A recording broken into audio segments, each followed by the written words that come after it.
उद्योगपती सुशील केडिया यांनी राज ठाकरेंना थेट आव्हान दिले। मी मराठी शिकणार नाही, काय करायचं ते करा असं आव्हान त्यांनी दिले।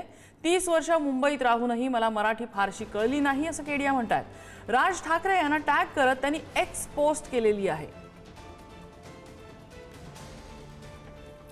मीरा भाईंदरमध्ये काही मनसेच्या कार्यकर्त्यांनी एका व्यापाऱ्याला कानशिलात लगावली होती। मराठी बोलता येत नाही त्यावरनं त्यांची बाचाबाची झालेली होती आणि याच मुद्द्यावरनं आता मीरा भाईंदरमधले व्यापारी आक्रमक झाले होते आणि प्रसिद्ध उद्योगपती केडिया यांनी राज ठाकरे यांना थेट आव्हान दिलेलं आहे।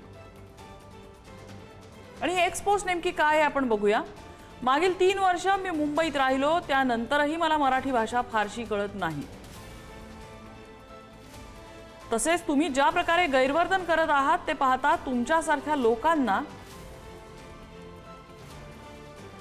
मराठी माणसांची काळजी घेण्याचं नाटक करण्याची परवानगी दिली जात राहील तोपर्यंत मी मराठी शिकणार नाही अशी प्रतिज्ञा करतो। काय करावे लागेल ते बोला असं थेट आव्हान सुशील केडिया या उद्योगपतींनी राज ठाकरे यांना आपल्या पोस्टमध्ये टॅग करत दिलेलं आहे।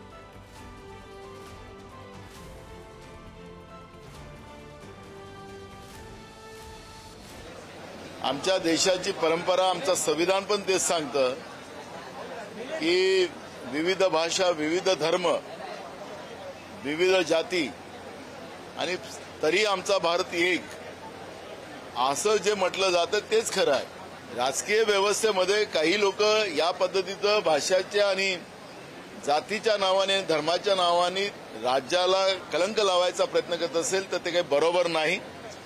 त्यामुळे कोणालाही कुठल्या याच्याची जबरदस्ती कोणाला करता येणार नाही हे आमचं संविधान सांगते। नाही, ज्या उद्योजकांनी अशा पद्धतीचं ट्विट केलंय त्याच्याशी उद्योगमंत्री जरी असलो तरी कोणी सहमत होणार नाही। महाराष्ट्रामध्ये जो राहतो त्याला मराठी आलीच पाहिजे, त्यानं मराठी शिकली पाहिजे, ही आमची सक्तीची भूमिका आहे। त्याच्यामुळं उद्योजक असू दे किंवा लहानातला लहान घटक असू दे, त्यानं जर मराठीचा अपमान करण्याचा प्रयत्न केला तर त्याला जाब विचारण्यात येईल।